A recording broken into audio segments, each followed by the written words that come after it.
نحمده ونصلي على رسوله الكريم أما بعد فأعوذ بالله من الشيطان الرجيم بسم الله الرحمن الرحيم اليوم أكملت لكم دينكم وأتممت عليكم نعمتي ورضيت لكم الإسلام دينا صدق اللہ العظیم۔ میرے محترم دوستو اور بھائیوں، ربیع الاول کا مہینہ چل رہا ہے اور اس مہینہ مبارک میں جناب رسول اللہ صلی اللہ علیہ وسلم کی ولادت باسعادت ہوئی، اور اس میں عام طور پر مسلمان آپ صلی اللہ علیہ وسلم کی سیرت کے تذکرے، ان کے میلاد کے تذکرے کرتے ہیں۔ میلاد کے حوالے سے انبیاء کرام میں سے صرف 2 نبیوں کے تذکرے قرآن کریم میں آئے ہیں، ایک حضرت عیسیٰ علیہ السلام، دوسرا حضرت یحییٰ علیہ السلام کے میلاد کے حوالے سے قرآن نے ان کا تذکرہ کیا ہے۔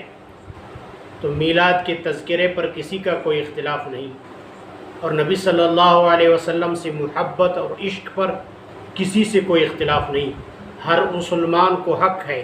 اور آپ صلی اللہ علیہ وسلم نے خود فرمایا، وہ کامل مومن نہیں ہو سکتا جس کو میں، ان کے والد، ان کے اولاد، بلکہ تمام انسانیت سے زیادہ مجھ سے محبت نہ ہو۔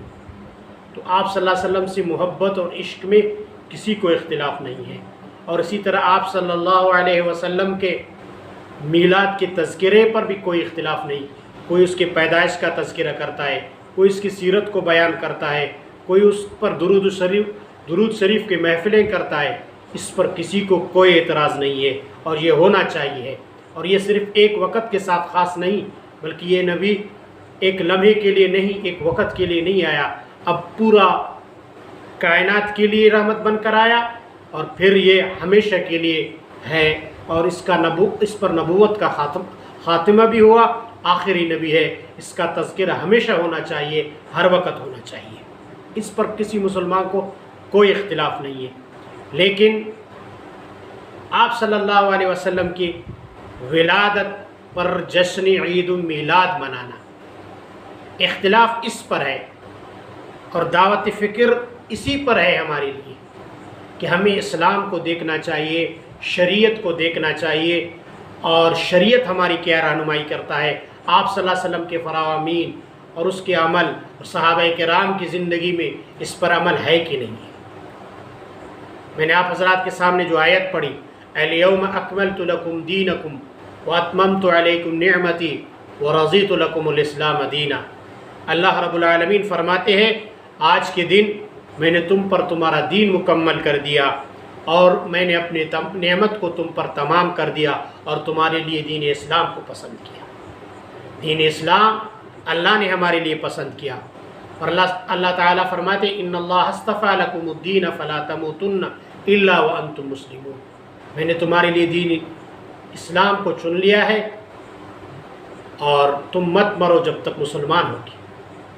اور اسی طرح فرمایا ان الدین عند اللہ الاسلام، اللہ کے ہاں دین اسلام ہے۔ ومن یبتغ غیر الاسلام دینا فلن یقبل منہ، جو اسلام کے علاوہ کوئی اور دین تلاش کرے گا اس کو قبول نہیں کیا جائے گا۔ الیوم اکملت لکم دینکم، یہ آیت جب اترا تو حضرت عمر رضی اللہ تعالیٰ عنہ سے ایک یہودی نے سوال کیا، پوچھا اگر یہ آیت ہم پر اترتے تو ہم اس دن کو عید کے طور پر مناتے۔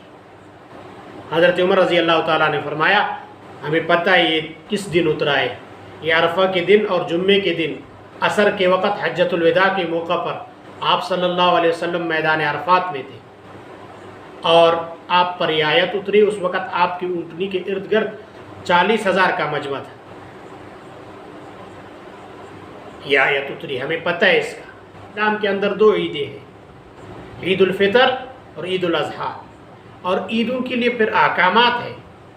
عید الفطر کے لیے جو احکامات ہے کہ نہانا، اچھے کپڑا پہننا، پھر فطرہ ادا کرنا، اسی طرح عید الاضحیٰ کے لیے قربانی بھی ہے، نماز پڑھنا، خطبہ سننا، اس کے بعد قربانی بھی ہے۔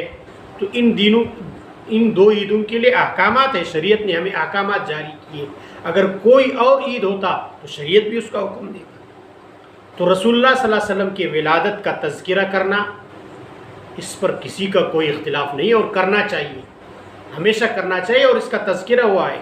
آپ صلی اللہ علیہ وسلم عام الفیل جو ہاتھیوں کا واقعہ ہوا تھا، ابرہ کے لشکر نے جب کعبۃ اللہ پر حملہ کیا تھا، اس وقت اس سال آپ صلی اللہ علیہ وسلم کا ولادت باسعادت ہوئی، اسی واقعہ کے 50 یا 55 دن بعد آپ صلی اللہ علیہ وسلم۔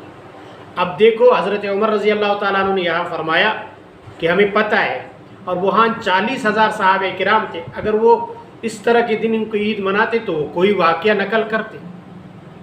تو لہٰذا اسلام کے اندر صرف 2 عیدیں ہیں، اختلاف اس بات پر ہے، اور کسی کے خلاف ہم یہ بیان نہیں دینا چاہتا ہے کہ وہ اس طرح ہے یا کسی فرقے کو یا کسی مسلک کو، نہیں، بلکہ صرف یہ دعوت فکر ہم سب کو دیتے ہیں اور اپنے آپ کو بھی دیتے ہیں کہ ہمیں سوچنا چاہیے کہ عید المیلاد ہم مناتے ہیں، کیا اس کا شریعت میں گنجائش ہے یا نہیں۔ آپ صلی اللہ علیہ وسلم نے منایا ہے، ہم تعویلات کر کے یہاں سے وہاں سے ادھر سے کر کے کہتے بھئی منانا چاہیے۔ سیلیبریشن، جشن، ان کا شریعت میں کوئی ہمیں حکم نہیں ہے کہ آپ صلی اللہ علیہ وسلم کے ولادت کے دن ولادت کے تذکرہ آپ کریں، لیکن اس کو منانے کے لیے شریعت نے ہمیں کوئی حکم نہیں دیا ہے۔ جب شریعت نے ہمیں حکم نہیں دیا ہے تو پھر ہم اس کو شرعی انداز سے منائیں گے تو یہ بدعت ہوگا، اور بدعت گمراہی ہے، گمراہی انسان کو جہنم میں لے جائے گی، اور یہ دین میں زیادتی ہے، اور جو دین میں زیادتی کرے گا وہ بدعت ہے۔ تو میرے محترم دوستو، کہنے کا مقصد یہ ہے کہ ہم دیکھیں جو حکم ہمیں شریعت نے دیا ہے اس پر عمل کریں۔ یہ چراغان، یہ جلوس، کیا آپ صلی اللہ علیہ وسلم نے اس کا حکم دیا ہے؟ اگر نہیں دیا ہے تو پھر ہمیں اس طرح نہیں کرنا چاہیے، باقی ہم نبی صلی اللہ علیہ وسلم کی سیرت کا تذکرہ کریں اور اس پر عمل کرنے کی کوشش کریں، اس کی سیرت کو بیان کریں، اس میں ہمیں کوئی اختلاف نہیں ہے، اور اس سے محبت کا اظہار کریں۔ لیکن اس طرح جلوس نکالنا، پھر اس کو عید کا دن کہنا، اس کا شریعت میں کوئی گنجائش نہیں ہے، شریعت میں ہمیں اس کا حکم نہیں دیا ہے۔ ہمیں بحیثیت مسلمان کے اپنے شریعت اور دین پر چلنا چاہیے۔ ہمیں آپ صلی اللہ علیہ وسلم نے نہ حکم دیا ہے، نہ ان کی کسی عمل سے ہمیں پتہ چلا ہے، نہ صحابہ کرام میں سے۔